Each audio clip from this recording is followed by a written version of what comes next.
Good evening and welcome to 100 Nights of Taps, Gettysburg 2020 on this evening of June the 12th, 2020. My name is Wendy Allen and I'm the Vice President of the Lincoln Fellowship of Pennsylvania.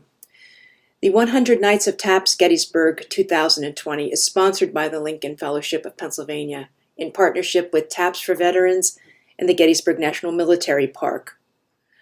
I am honored to introduce GeorgeGeer from Derby, Connecticut, who will be presenting the Gettysburg Address tonight, and then he'll be followed by Jari Villanueva from Baltimore, Maryland, tonight's bugler.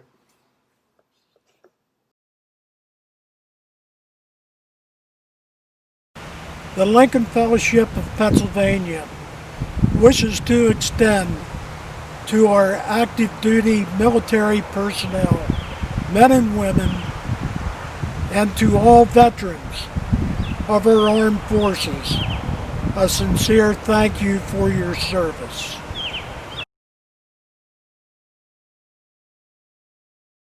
Fourscore and 7 years ago, our fathers brought forth upon this continent a new nation, conceived in liberty and dedicated to the proposition that all men are created equal. Now we are engaged in a great civil war, testing whether that nation or any nation so conceived and so dedicated can long endure. We are met on a great battlefield in that war.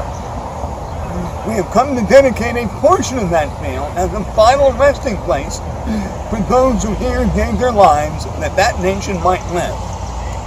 It is altogether fitting and proper that we should do this. But in a larger sense, we cannot dedicate, we cannot consecrate, we cannot hallow this ground. The brave men, living and dead, who struggled here have consecrated it far beyond our poor power to add any tract. The world will little note nor long remember what we say here, but it can never forget what they did here. It is for us, the living rather, to be dedicated here to the unfinished work which they who fought here and thus far so nobly advanced. It is rather for us to be here dedicated to the great task remaining before us, that from these honored dead we take increased devotion to that cause for which they gave the last full measure of devotion. That we here highly resolve that these dead shall not have died in vain. That this nation, under God, shall have a new birth of freedom, and the government of the people, by the people, for the people, shall not perish from the earth.